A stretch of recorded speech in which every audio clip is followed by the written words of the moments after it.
Thank you all for joining us in this first ever episode of In Search of the Wisdom of Elders. My name is Christian Hageseth. I'm your host, and I'm joined today by an old friend of mine, James Leggett. Not to say either of us are old, but James and I were friends in high school, and it has been a long time since high school. We have kept up with each other on social media. I've followed James' life. He has mine, the things that we offer to the world, which aren't always necessarily representative of life. But I think what we'll see is James has shared a lot of very important things. A few weeks ago, I made a post on social media. I was feeling really disconnected from the world, and I was certain that there were people out there that had experiences they could share with me, or suggestions, or maybe even answers for some of the questions I was wrestling with. Going through a huge transition period in my life, a lot of loss, a lot of re-identification, and working through that. And so when I put this post out, James responded, and it touched me, to tell you the truth. And we had a conversation, he and I did, just after that, and it inspired me.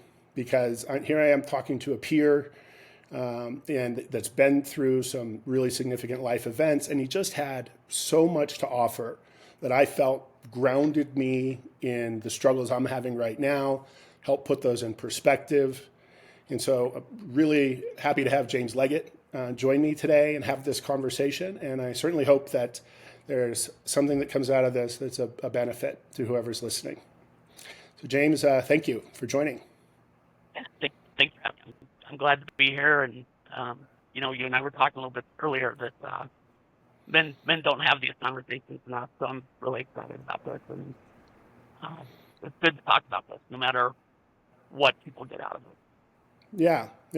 So James, why don't you take a moment and set the stage? Where were you in life? What were the important things to you at that time? And then what happened? What is this challenge that you've faced and overcome? For sure. So, as you had mentioned, you and I have been known each other for a long time, 45 years at least, and just grew up in Colorado with you, and married, divorced, came out to Nebraska, where I met my wife, Lori, and I've been working in the print and promo industry and marketing for 35 years, and life was just happening.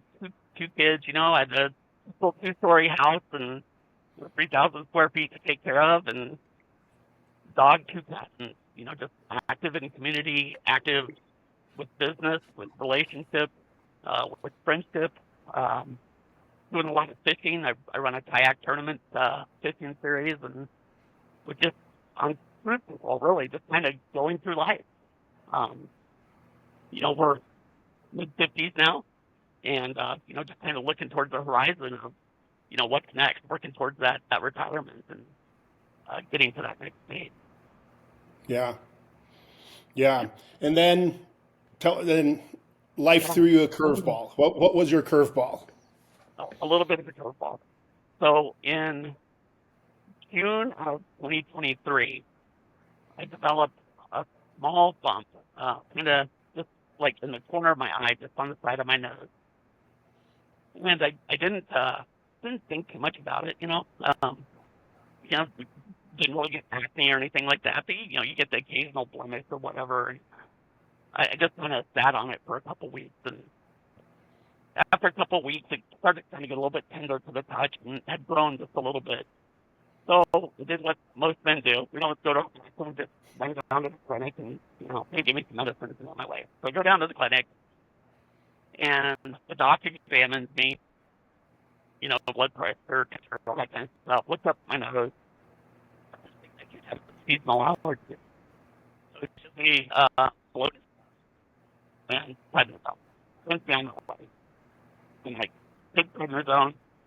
Of course, whenever you take a steroid, it'll take some of the swelling out of whatever's going on. So take prednisone, things kind of settled down a little bit, looking a little bit better. As soon as I stopped the prednisone, I noticed it just not only reappears, but it's growing a little bit. So I finally made a call to my primary care, and I got in to see her, and he didn't really know what was going on. Um, he left her office, and he came back and said, I think you might have this thing called dactylocystitis. And dactylocystitis is basically blockage in the lower tier, upper dactylocystitis is the tier, and then the lower tier where your strength cystitis blockage by lower tier. She said, went over to ear, nose, doc. So I called Dr. O'Brien. I get an appointment with him. I go and see him. He ordered a scan. I think it was probably an MRI. Both from that, I come back. He says, yeah, I think this is what you have. There's a small chance to be a tumor, but I think it's cystitis. Let's get surgery scheduled. So we get surgery scheduled.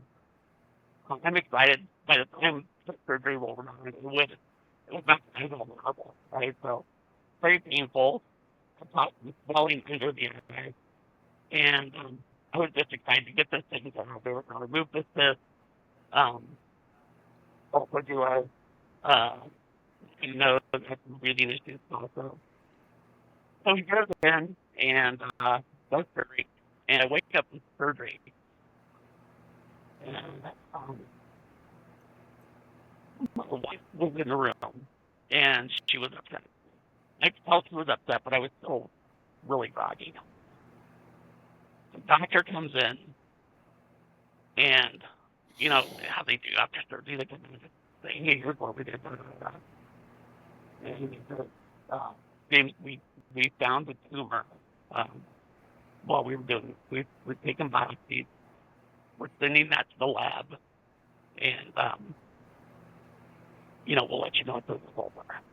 So about a week goes by, probably not quite a week. He calls me, asks me to come down to the office. So me and my wife go down to the office. He pulls me in a room and tells me that I have squamous cell carcinoma of the lateral side. So basically that lower tier duct. Squamous cell carcinoma is cancer that happens to a lot of people. Usually it presents itself as a skin cancer. Then the lateral sac is extremely rare, less than 500 public cases. So, knowing this, that he tells me, this is really bad, I don't know what I'm going to do. Like, what does this mean? Do I need to go to Houston, Jim Anderson? What do I need to do to get this treated? Luckily, we had another doctor here in Omaha experience with the squamous cell carcinoma of the lateral sac. So I go see him. He orders more scans for me to get ready for surgery. Sends me off for scans. We get those scan results, and something's lighting up on my throat, and something's lighting up in my head. So I don't know if it's right. That's all really close to the brain, and of course you just kind of go. You think the worst. Yeah. So he sends me off back to the ENT. They do a biopsy on my thyroid. Okay. Well, I'm waiting for those results, and then he also sends me to a surgeon who ordered 4 scans. And luckily, thankfully, that came back as just a pituitary adenoma. It's a benign on my pituitary gland, but I just had to keep an eye on, but it's really no major concern at this point. The day before I went to have surgery on my eye, it was when I had my first surgery, but my second surgery was 8 weeks. During that time, the tumor had grown from the size of a marble to the size of an egg. In 8 weeks? In 8 weeks, yeah. It's grown quite a bit. Wow. So I'm getting ready for this surgery, a major surgery. I'm pretty scared. The day before that surgery, the ENT doc gets back to me and says, "Hey, guess what? you've also got thyroid cancer. Papillary thyroid carcinoma stage 4. The squamous cell carcinoma of the black cell stage 4. Not related at all. Two different. Not related. It hadn't metastasized. It was just two separate. No, totally different. Not related at all. Wow. They hadn't been but I have to move down about that. Mm-hmm. Right? Like, I didn't feel tired. I didn't like if I was doing weight or weight or any of those. So, because of the way that insurance worked out, ended up having to do surgery. So I had the surgery on my eye. It was 12 hours. We got back to the hospital here on Dr. Franklin and another doctor worked on me. There were 14 people in the OR, and I stayed in the hospital for 5 days. When they removed the tumor, they had to remove quite a bit of my orbital socket, which then they rebuilt and missed permanent skull up in here. And then they took, I don't know if you can see that, they took the skin from my arm with the artery from my arm, and where they cut that tumor out, so they pulled it through, so that flap, they call it flap, would have blood supply, and that skin just wouldn't die and fall out. So, pretty major. I think going into surgery, I was stressed, but I didn't know what to expect coming out of it. He had told me what he was going to do, but when you wake up and you see that, a 4-inch section of your arm is over your face, it was really hard to swallow. Like, Yeah. everything that, it just felt like everything was something. I'm in sales for a profession. I'm in front of people all the time. All of a sudden, I've got this huge thing on my face. And it's like, holy cow. What's going to happen? Am I changing careers? What's going on? Mm-hmm. 2 weeks after that surgery, I went and had my thyroid removed. It was full thyroidectomy, meaning they removed the entire thyroid. The cancer had wrapped around my vocal cord. So it left me with my left side of my left vocal cord paralyzed. That's why I'm struggling with my voice now. Been through a series of surgeries to try to make that better, do injections. We're still kind of working on it. So hopefully we'll get better, but we'll just need to see what happens. Wow. So you were like many of us, just going about midlife. And, you and I talked a little bit before, and, you sort of had, as we all did, an early midlife. And you talked about your first marriage and what that was like. And I think you had some perspective on that now. And so you kind of make it to midlife, and you're looking back on the earlier parts of that. And then you reach this threshold, this crucible of cancer, and substantially upends probably most everything that you were doing. Health is a cornerstone of life, and without it, you can probably speak to it better.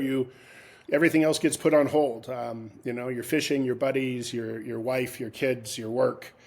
What was it like reaching that threshold and having that everything put on hold and the rug pulled out from under you? Where were you at that point mentally?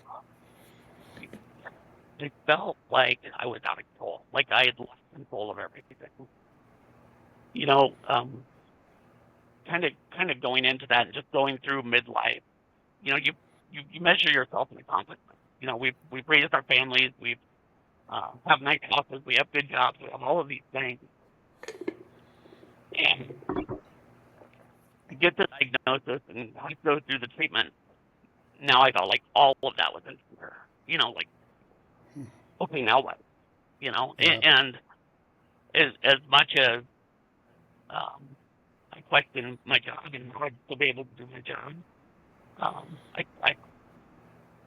I wouldn't say I questioned my life, but I questioned why anybody would want to have to deal with someone whose ability to perform it changed so drastically. Yeah. It, it's been a lot. It's a lot to Yeah. handle, a lot of things. How did your wife react to that? Again, you're pretty clear, and I think you shared some pictures that we'll be able to put into this that are, you became disfigured from the good-looking guy that you were, and you're working on your health, not on your career. You're not spending time with family. Like, how did your wife show up at this time? I think separation. I think one of the biggest things that really had an impact on me is with my career, right? And there's always that fear of like, okay, I knew going into the treatment after surgery, I had to do radiation. I knew I was going to be down and out for 6 to 9 months, right? Like, Yeah. I can only felt that okay, now, right? There wasn't really a system in place to work for someone to come carry my account and me still get paid, walk down and out.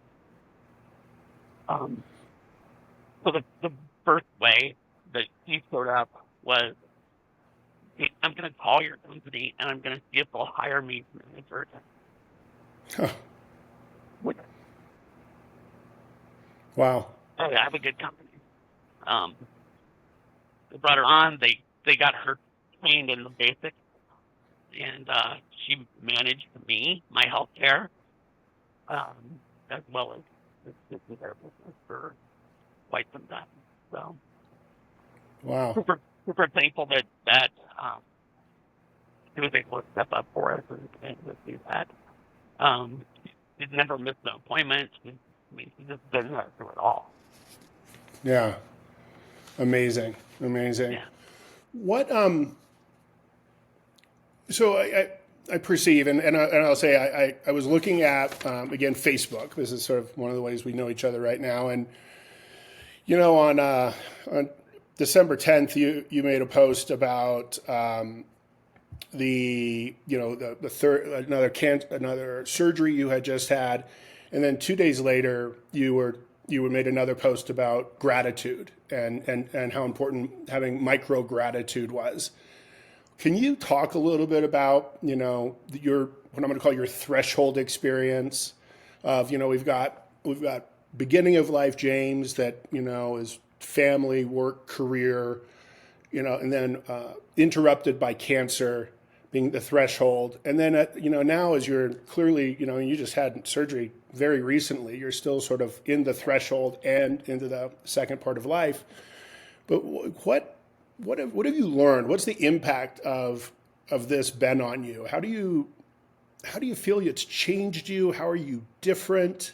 How do you look at life that you didn't before this? Yeah. So when you are dealing with something life changing, it strips you down. It takes everything from you, right? I kept my family, I kept my job, but it took away really my identity. Who am I? I've always been kind of gregarious and had a very upfront personality and talked a lot, and I just really stripped that away, and I didn't really know who I was. But as I was going through active cancer and treatment, there were people in my life that just were there. With people that I didn't expect to be there. And Yeah. some of those connections,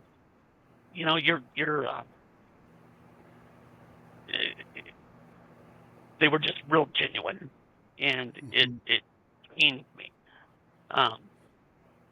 That became what was important to me. It wasn't the house, the car, the money, the job. It was the connections with people that I really started to think more about, and just really be thankful for the people who were there through this. And Yeah. it was everybody from friends that I've known forever, to family, to complete strangers. I talked a lot about when I had to do proton beam radiation, which they don't offer for us. Yeah. And December 23, they wanted to send me to Minneapolis, to Mayo, to do this. And I'm like, stuff like that. Nothing sounds worse to me than December in Minneapolis, right? No, totally. So instead, I opted to go to Florida, to Orlando Cancer Institute for the proton beam radiation. And one thing about my cancer journey is, a lot of people will get, let's say, lung cancer or liver cancer or something, and it's very intolerant. You can't really hide it. So I was very, very public about this, and like I wanted people to know that, I want people to like see me out or see me on social media and be like, "Holy shit, what the hell happened to the game?" Like, I just didn't want it. So through that, I was very public. When I decided I was going to Orlando for proton beam radiation, really nice guy named Buzz. He reached to me. He said, "Hey, I hear you're coming to Florida for cancer treatment. I would love it if you'd bring a couple fishing poles. I'd love to get you out fishing while you're down." Which I was super grateful for. Because radiation is hard, especially the last few weeks. But to be able to get out and get some sunshine and just kind of feel normal for an afternoon. Yeah. So, so we got out a couple times. He also introduced me to a guy named Derek, and Derek, younger kid, about the same age as my oldest son. And Derek called me one day and said, "Hey, we're going to go out fishing. Can you go fishing tomorrow?" Yeah, absolutely. So cool. And we're going to meet Bud and meet my dad at the boat. So he picked me up, and at the hotel, he picked me up at the hotel, and we went to the Lake Toho, which is kind of like a world famous bass fishing lake. I'm super excited. We get out there, and we're having a great day. The weather's beautiful. It's like 70 degrees. It's a light breeze. Having a real good time with Derek and Buzz, and their dad. His name was Tom. And Tom was just a couple years older than me. Super nice guy, and we really got along well. And while we were on the boat that day, we were trying to get him to see the doctor because he'd been having some tummy issues. And we didn't think anything of it, and it ended up that Tom passed away 4 months later from pancreatic cancer. Wow. So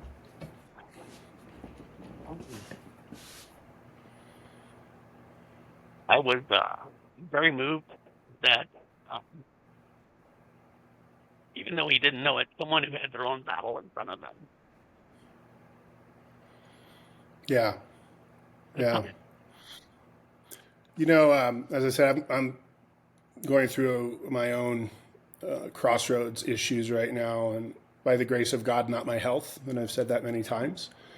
But to your point, it really is surprising who shows up at these times. And there's been sort of a few people that I would have assumed would show up and hadn't.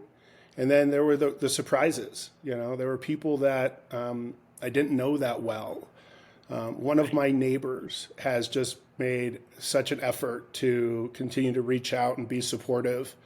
And I won't say we were we weren't longtime friends because we had moved recently, and but he was just a true friend. And and then there's a handful of people that just really are comfortable meeting you where you are when you're in a hard spot. And then I think there's others that when they see you're in a hard spot, they're repelled by it, maybe absolutely. out of their own fear or insecurity. But to me, it was very surprising who's shown up. But yeah, that's a moving story, man. The fact that he would be there for you and he's fighting his own battle and ends up passing away from it. How did that feel to you? I mean, to know that, you're fighting for your life, right? And so here's this guy that shows up for you and he loses the similar battle to cancer. I mean, how does that's got to hit? It hits hard. Yeah. And I think sometimes when I talk about that story and talk about Tom and Derek and Buzz, I think sometimes that gets lost on some people. But for me, it was such a significant part of the rest of my story. Right? Just because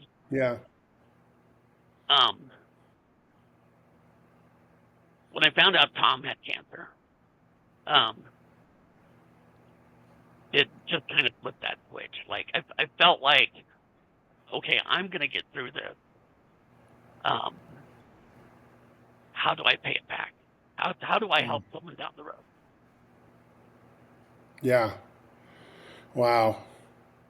Do you think that was that experience with Tom that it shift you in a way that if you didn't have that, you wouldn't have been shifted? Was it that meaningful to be close to him when he went through that? I think it was.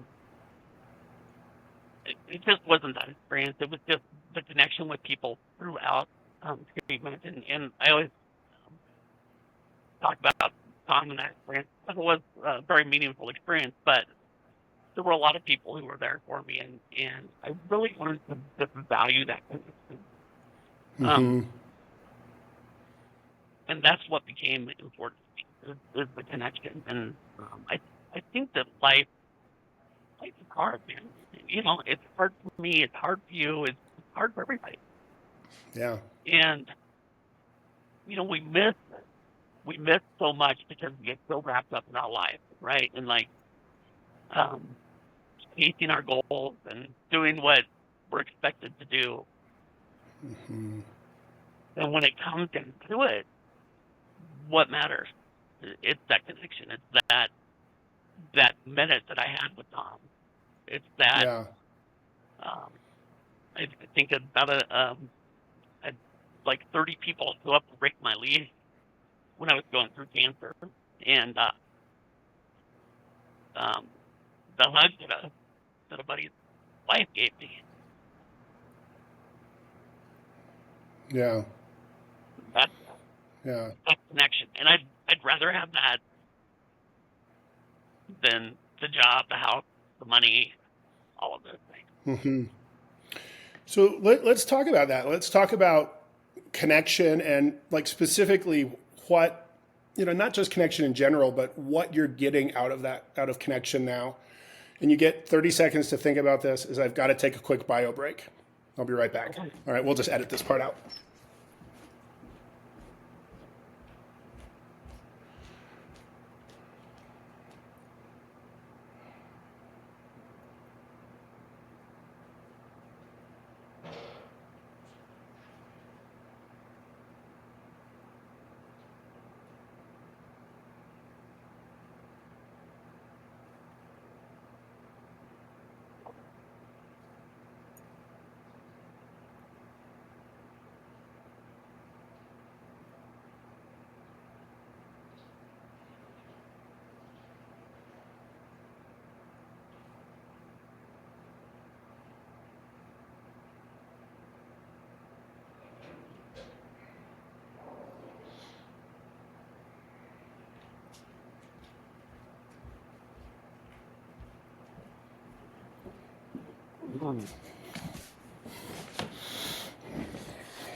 All right. So yeah, let's talk about the connections that you've made and maybe what's changed in those experiences. What were your connections, before this like, and what are your connections after this like, or what do you value in connection after this? I think probably the number one thing that I think about as far as those connections and how they become important. Now they're intentional, right? And I don't know if that makes sense, but um, It does. I'm a little more choosy about those relationships where maybe I was giving more than I was getting back. And I don't mean that in a way that I'm cutting people out of life. I just mean it in a way that that's where I want to focus my energy. Those people that I can really connect with and have that synergy, if you will, with. So those are definitely more intentional for me. That I know I'm focused on who and where I want to spend my energy. Yeah. What do you like now with those intentional connections? What what was it? What was the bonding mechanism before? I mean, and again, when a lot of times it's the things we do together, or it's work or accomplishment. But now, when you're being intentional about these connections, what do you find that you're finding meaning from in these relationships? Like, what are you talking about or doing that's bringing depth to those connections? Yeah, I think. Well, I think I can take a look at those topics. But I think social media is a representation of those connections that really aren't connections. You know what I'm saying? Yeah. I get 800 some odd friends on Facebook, and a lot of times people I just know through the 50s. Or maybe we went to school together or something like that, which is fine. I think those people still have a purpose in life. But I think if it's someone or a relationship that I really want to feel invested in, that I want to give time and energy to, it has to be deeper than that. And I'm more aware of that now that I find myself talking to people and maybe making myself a little bit vulnerable, talking about something and just seeing how they react to it and see if they're willing to put forth the same energy into it or not. Yeah, absolutely. Instead of, hey, how many fish did you catch this weekend? Or, where'd you go on vacation or whatever? This conversation still happens, but the people who are willing to be vulnerable and share a little bit, maybe outside of the norm, where I want my energy to go. Yeah, I absolutely get that, man. It's like, I I feel like it's sort of like fishing, right? Like I throw out this lure of, will you go there? And you're reeling it back in. And again, some people are repelled by that, and others are attracted. And when they're attracted, you find out that, what is it? You don't judge because you never know what somebody else is going through. Right. And there's people that have just like, they start talking and then they open up and you're like, wow, I had no idea. And, maybe it's most of these it's hard-won experience. These are tough lessons.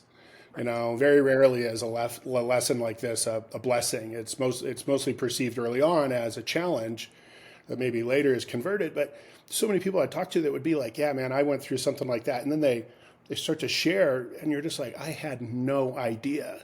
But then there's a depth to them. And like you connect on this level. And for me, at least, I sort of mentally mark these people so that when I see them out, I'm like, oh, I remember her. She went through that thing, and man, the way she shared that with me, it touched me. And it almost becomes like a group within a group of people that are willing to be vulnerable. Because I think you and I have talked a little bit about this before. Is that men in particular, especially men at our age, men at midlife, are very unlikely to be very vulnerable. We've been bolstered by masculine energy, by providing, earning, winning, And none of that speaks to be vulnerable. It's all about dominance and force. But now I think we come to this point, I think you and I in particular are there, where it's like, man, you know what? Like, I'm ready to give up that armor of Yeah. this youthful masculine energy in exchange for meaning and connection. Right. But men, are so, it's rare. It's rare to find men willing to go there. Have you had an experience between men and And women and how that shakes out? I 100% agree. And I think that, yeah, I think women kind of develop that at a younger age, that they're more willing to kind of put themselves out, be a little more vulnerable. Yeah. I really feel that I didn't want to go through this experience, through this hardship, and not get anything out of it. Right? Um, Right. so I was actively looking for the lessons. Like, okay, Mm. um, for me, it's Wow. not God. You question whatever the higher being is for yourself. What is the purpose? Why is this all happening? Mm-hmm. And it's almost feel sorry for people who don't ever come to that realization. You feel Like, sorry for people who don't come to the realization of of gratitude for of their of, of, suffering. yeah, of gratitude and connection, because Hmm. I I know where I'm at now, and I Yeah. know some of the relationships I have now and the connections that I have. I'm much closer to my family. I'm closer to my wife. I'm closer to men that, and those relationships are really, really important to me now. Mm-hmm. I very Yeah. easily, if this hadn't happened, I very easily could have gone through, finished life being who I thought everyone wanted me to be. Whereas Yeah. now I feel like I'm more in tune with who I really am. Yeah. You know, as you say that, what that really resonates with me, and I've had this observation that some of the important men in my life sort of got to the midway mark. And, and Carl Jung talks about the morning and the afternoon of life. And I think this midway mark is, what's in between. And there's an opportunity now to use these challenges, yours and mine, and shift gears and become the man that stands in the afternoon of life instead of the young man that does in the morning of life. But I know men in my life that are older but didn't make this transition successfully. They age wise, they're older, but they never shifted to become an elder. They didn't take the experiences and lessons of youth and grow out of them. They decided to try to perpetuate them.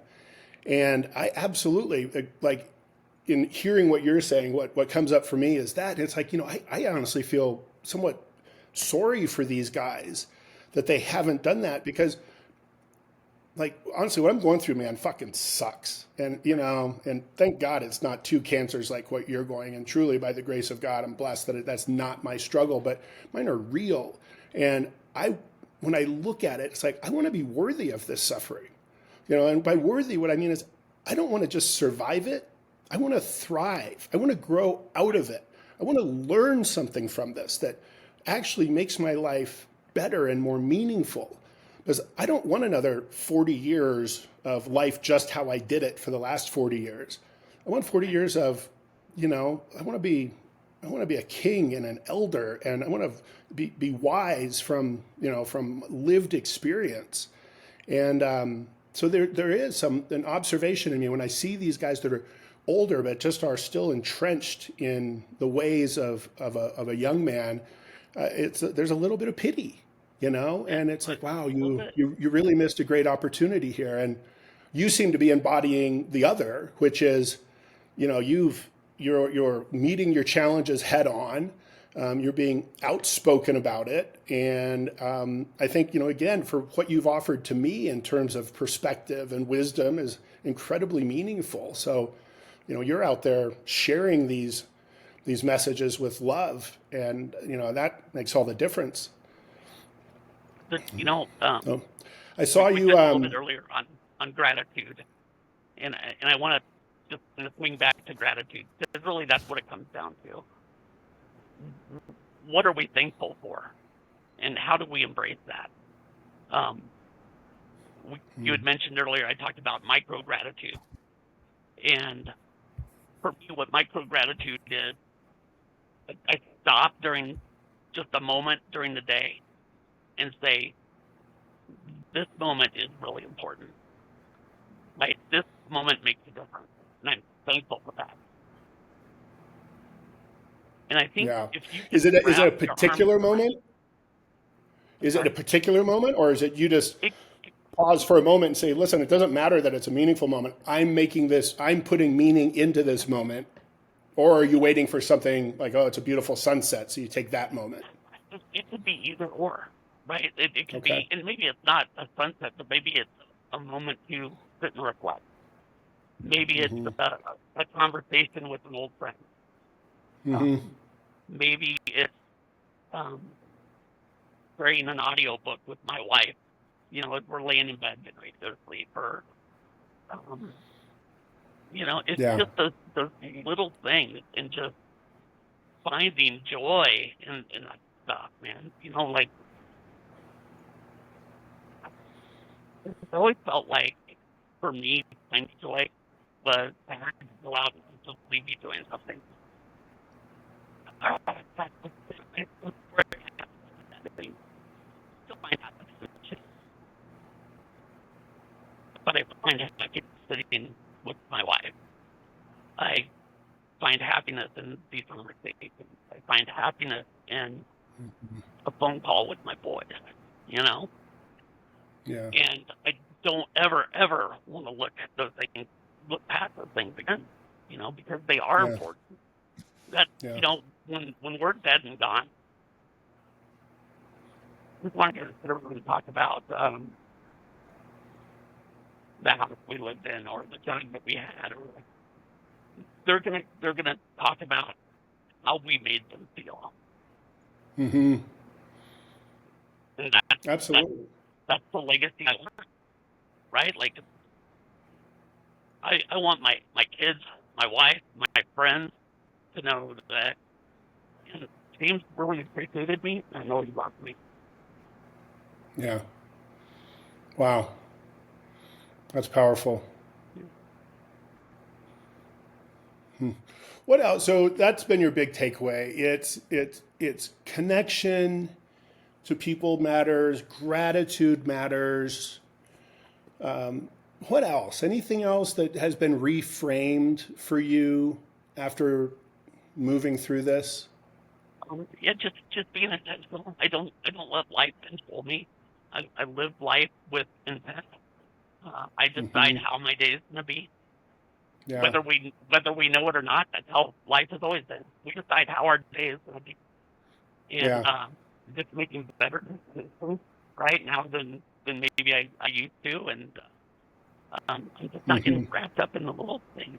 Like just want to be intentional. I want to be present for the people that I'm with, and just you know just have that opportunity to have some meaning uh, in someone else's life. Yeah. I was really plugged into the hustle and grind of for years, for decades, really. And now, as I'm, sort of midway through the dark night of my soul, I look back at that and I'm very regretful that I let hustle and grind define my life. But like I chose that. I embraced that. No one made me do it. And but I embraced it to the loss of other things in my life. Then when I look back, I'm like, what was I thinking? Right. And for me, I've used this analogy. Like I look back on some of my decision making, and from between 16 and 56. I'm 57 right now, and I think to me, it's like looking at that picture of myself in junior high, the time when you and I knew each other. Yeah. And like in junior high, like everything's awkward, and I had like a funny haircut and I had a giant zit on my nose and I don't know what I was thinking wearing that shirt because it was picture day, at Bolts Right. Junior High. But I showed up and that's the snapshot of me in that. And I'm like, that is just so awkward. And I think we all have that picture, from our youth that you feel awkward. But like, I look back at my life and I'm like, what was I thinking?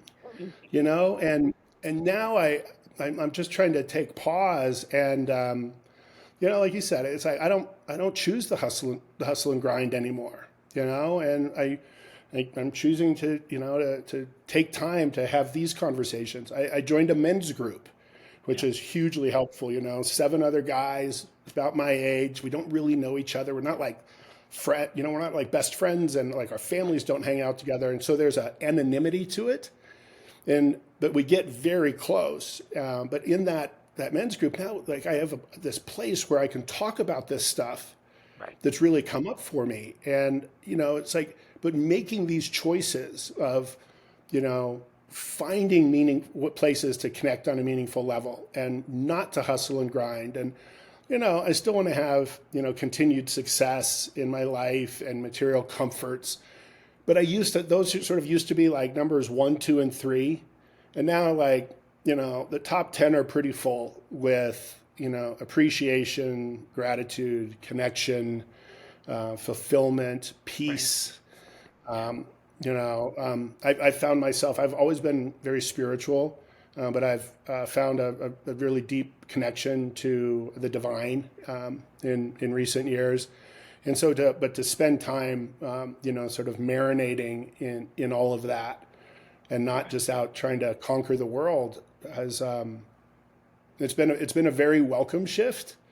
And I found it challenging because the guys in my men's group, or the people immediately around me, might understand, but there's a lot of other people out there that are expecting the old me to keep showing up. Right. And it's like, I'm just not ready to put that. I'm done.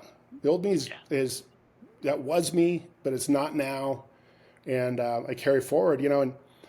And I'm gonna say this in a way. I'm gonna try to be as gentle as I can about using the word lucky right now. But as I move forward in my life, there is no outward sign to anyone that I'm any different. And so people coming up to me and treating me the same way they used to is to be expected, right? There's nothing. Right. I don't walk around with a sign on my chest that says I'm different. Right. In a way, though, like there is a blessing. I won't say luck. How's that? There's a blessing in that your cancer is truly you wear it outside, and so when somebody looks at you, they're like, wow, something's different with him. Right. And now they're approaching you with an awareness that something is clearly different, and it gives you space to communicate what's different about you. And you can obviously talk about the cancer, but I think what you're talking about more is like, again, is gratitude and connection and all those other things, right? But the visibility of your cancer and your challenges creates that space for other people to approach you in a new way. How do you feel about that? Is that a blessing, or do you feel lucky for that, or am I just crazy to even use those words in association? I don't. It's hard to think of something like cancer as a blessing, right? Um, Yeah. but it changed me, and I don't mean just appearance, right? Like it just shifted in me. I'm more humble. The ego is gone. Um, Hmm. I I am thankful for it, right? I mean, cancer is just such a weird thing because it takes so much from so many people. But I've also talked to a lot of people that get an awful lot out of cancer too, and it's the self sense, the self of, or the sense of self, or just the sense of kind of discovering who you are. And yeah, I'm eternally thankful for that. Like, I, Hmm. yeah, in a perfect world, I would have the funky eye patch and my arms sewn to my face and all that kind of stuff, the raspy voice. Um,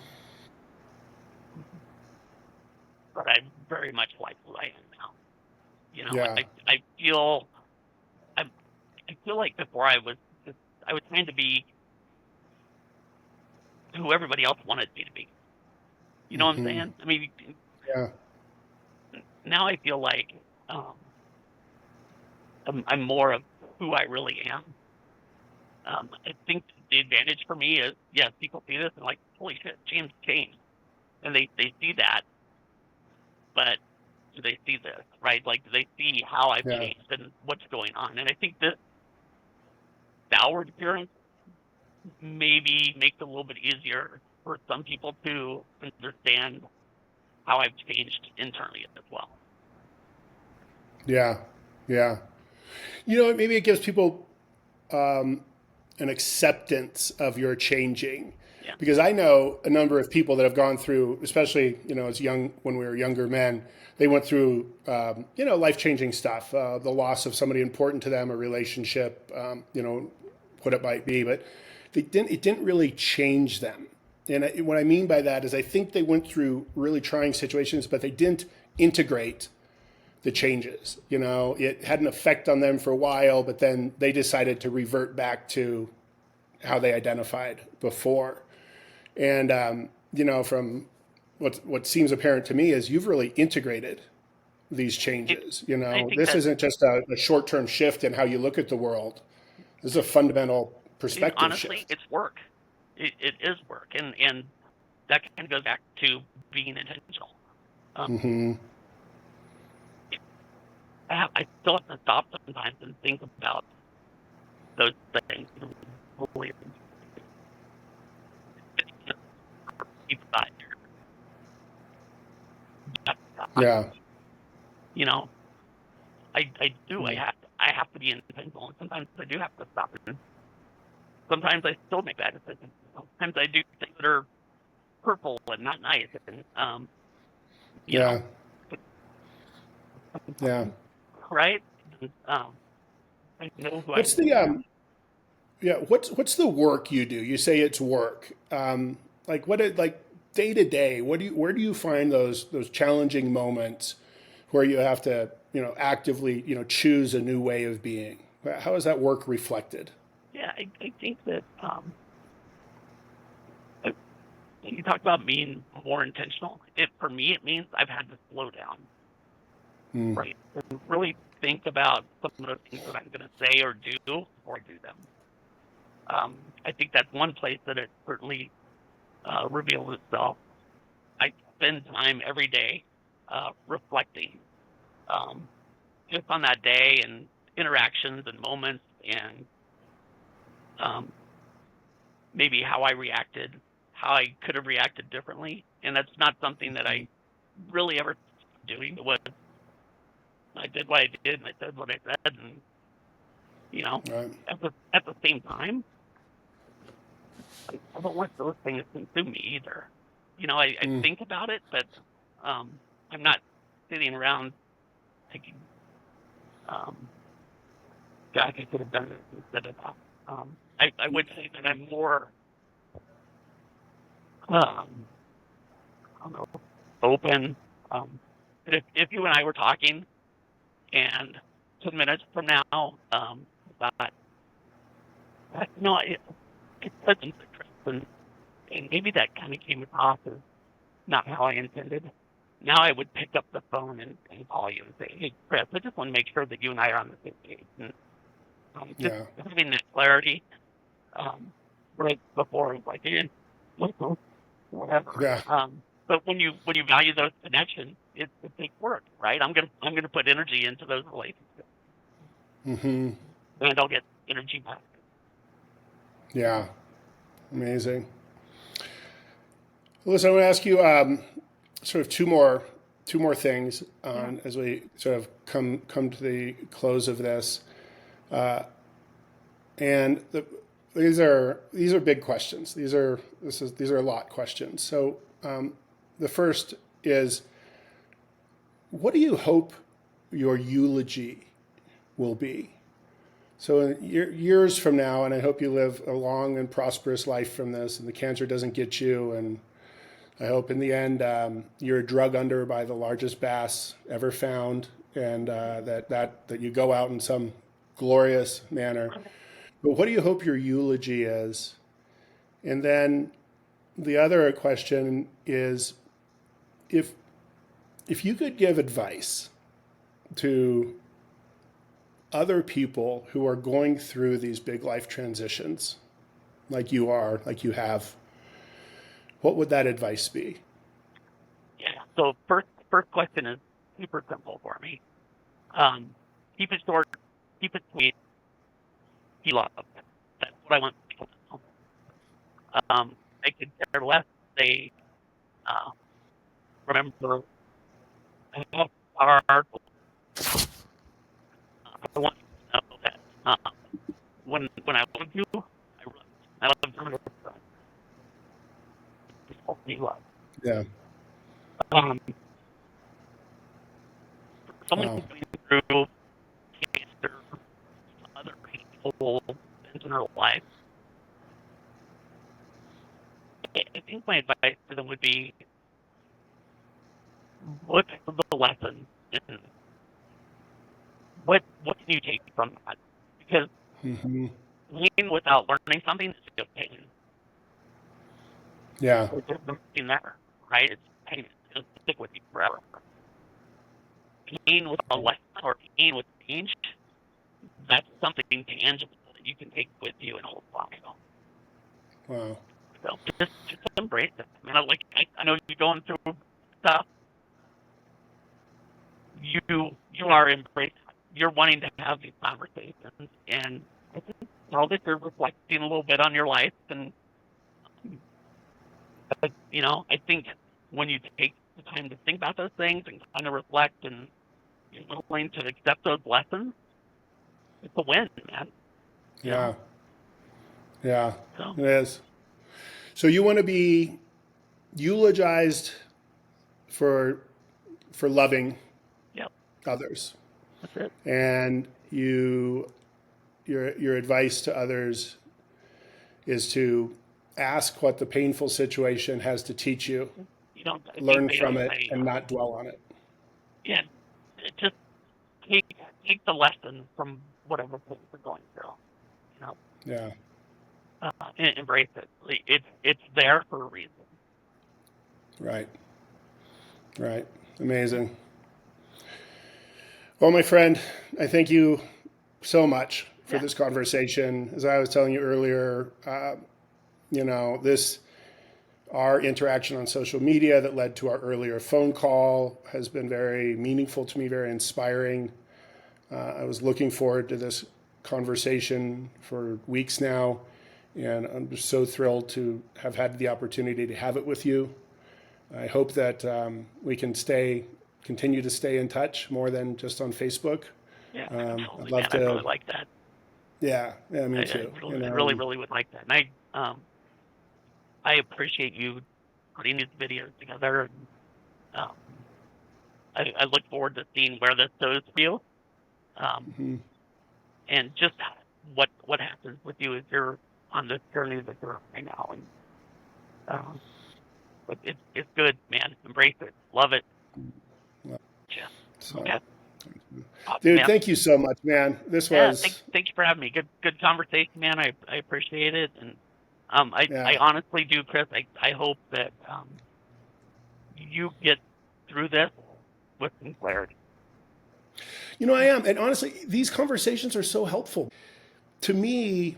I'm experiential. Like I learn from my own experience, but also I'm as I get older, I can learn from other people's experience. And when again in that Facebook post, you're talking about like this has made me softer and those things hit. It's like, okay, what does that mean to be softer? And then what I realized was all these ways I was so certain and sure, and if I wasn't, I just pushed through anyway. Well, pushing through means that I'm pushing with something hard against other people. Right. And it's like I realized I don't want to do that anymore. Yeah. It's not worth it to me. Like I want to be softer. I want to be in relationship, and I don't want to win. I want to play together. And those are all just huge differences in my life. I'm grateful for, but for me, it's, I worked really hard. I made a bunch of money. I made like, $10 million. I lost it all. Right. And then now I actually owe the IRS over $1 million. And now my wife has asked me for a divorce. And so Yeah. I've lost all my money. I have to move out of my home soon. I'll lose my wife. I'll lose my experience with my family. And, it's a lot. But even Right. in all that, I'm finding gratitude. And it's opening up doors that wouldn't have been opened before. And I can honestly feel grateful for that, despite the pain. And maybe that's a similarity between what you're going through and what I'm going through is like I wouldn't have gotten softer if it wasn't for getting my ass kicked. And so I'm kind of Right. grateful that I did because I didn't want to grow old as that guy. Right. But and you don't have to. That's the great news, right? Like you're in control. So Yeah. what's next? Right. What's next for me? Yeah. What's next in life? What are you Yeah. working on? So What are your goals? What do you want to do? thank you for asking. They've changed a lot, Yeah. and my goals used to be accomplishment and money oriented, and now it really is. My goals are meaning oriented. Yeah. Similar to you, I want to develop and maintain connection with other people, and not just to do things, not transactionally just to do things, but I want to find people to grow with.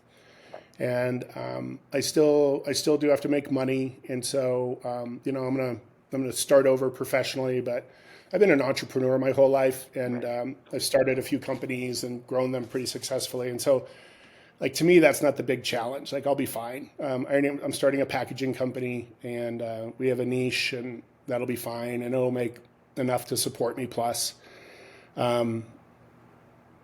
it's really We're doing it specifically. So I started a company 5 years ago with some guys out of Chicago, and we developed decontamination for cannabis flower.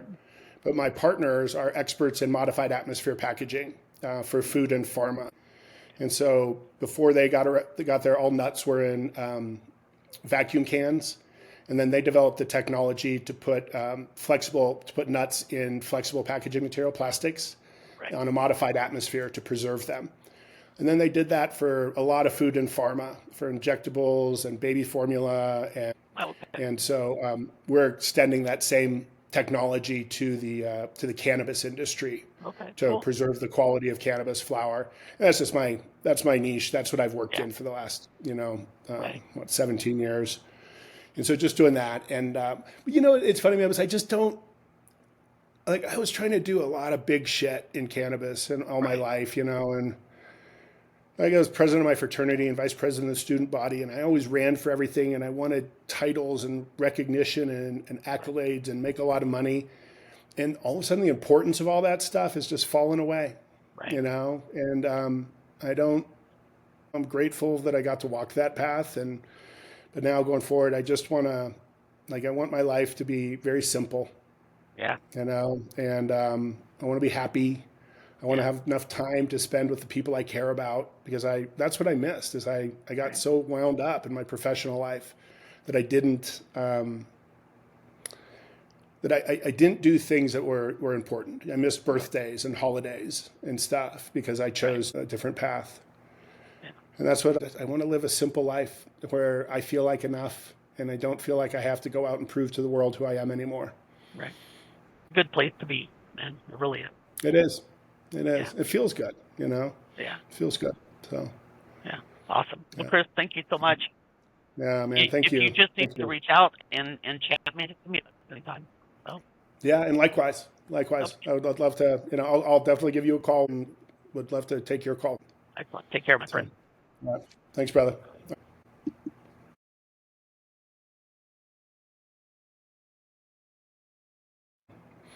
Just in case we drop pearls of wisdom on each other, better to have it recorded than not. Don't want to come back and say, hey, say that again.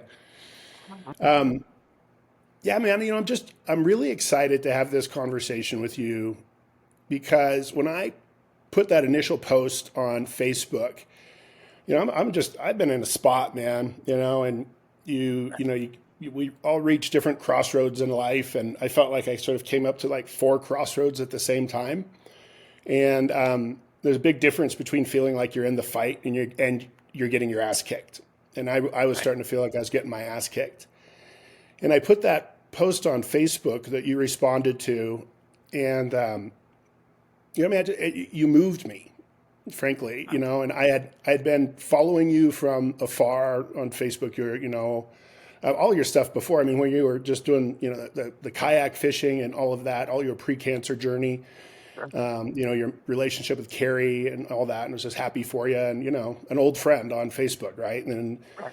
Yeah. um, but then when you started going on your cancer journey, it was just moving to me to see you go through it, and I was really impressed with how resilient you were coming across, and it's like, man, you just keep turning this around. And so when you responded to that post, it was so eloquent and so on point. I was like, man, this is fantastic. And then you and I talked for a few minutes a couple weeks ago, and I'm going to be honest, man, you buoyed my spirits, and I heard things from you, and I'm like, this is exactly what I'm seeking right now. I'm looking for conversations with people that have been through stuff, learned from it, grown through it, and have enough, love that they're still willing to share those hard things. Because I think some people get pretty bitter and closed off when they go through stuff like this, So it's not a given that you would come out on this side, and so I did it, and I was really feeling buoyed. And then I was talking to my wife about it. And I was just like, man, just like this lights me up. And my work is, work is work, but this was like Right. talking about the shit that matters. So I have to say, in the last like 3-4 days, as this was getting closer every day, I was getting more and more excited about it, and just really look Yeah. forward to having this conversation with you. Good. Well, thank you for inviting me to this conversation. Because Yeah, we, as adults, as men, there's not enough of these conversations that happen. yeah, Yeah. yeah. It's true. It's true. Yeah, I think we get to men at our age sort of go into a silent despair, where the Absolutely. despair is real, but they just go silent, Yeah. and you never hear from people about what they're really suffering with. And so before we dive into this, I kind of shared with you that the 6-part arc that we kind of Hmm. hope to do in this. And this is what I would call like lightly scripted, with the intention of rolling out your story, who you are, what you were doing before your challenges arrived, what your challenges were specifically in your words, Okay. and then what changed in you because of those challenges, and now what does that mean to you going forward? Like, what do you bring back to the world now that you've sort of grown through this? Right. And the arc it's I don't know if you're familiar with Joseph Campbell and the hero's journey, but We talked a little bit, and I looked into it a little bit. So yeah. yeah. So Joseph Campbell wrote a book, embraced this concept called the hero's journey, and it's a very common narrative arc in storytelling and mythology, for across cultures and for thousands of Right. years. And so we're just borrowing a little bit of that. But the intent of doing this, sort of trying to soft script it into that, is that it builds a narrative tension as we go through, And so there's an introduction and an identity with you, and then it's, hey, what did you go through, and really sort of like sitting with that. But what we don't want to do is go 1, 2, 3, and then jump to 6 and then try to come back, because it's Understood. you can't really backing up. You sort of like you shoot your wad. And Right. so as we go through it, it's loose, and this is really a conversation between you and I, and what happens with this, and we can edit it heavily, and we can even move parts around if necessary. So if we get to part 3 and you say something that's just an absolute gem that we want to include in part 6, it's real easy to edit that and move it Sure. around. So don't sweat it. Yeah. So Cool. that's what I Well, I'm got. gonna follow your lead.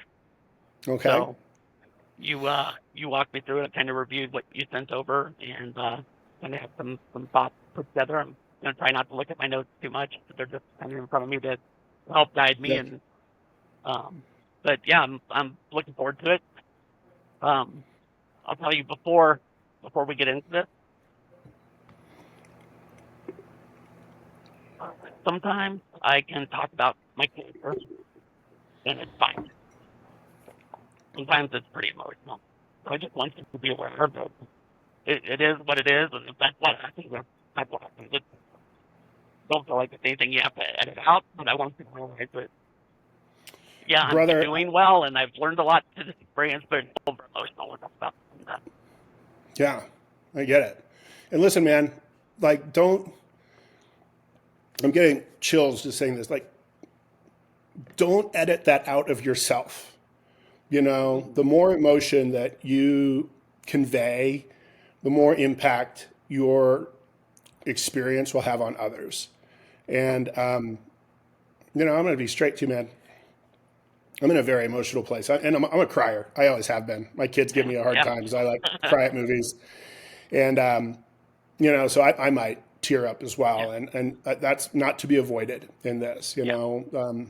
I don't think we're here to I don't think we're here to show we're strong.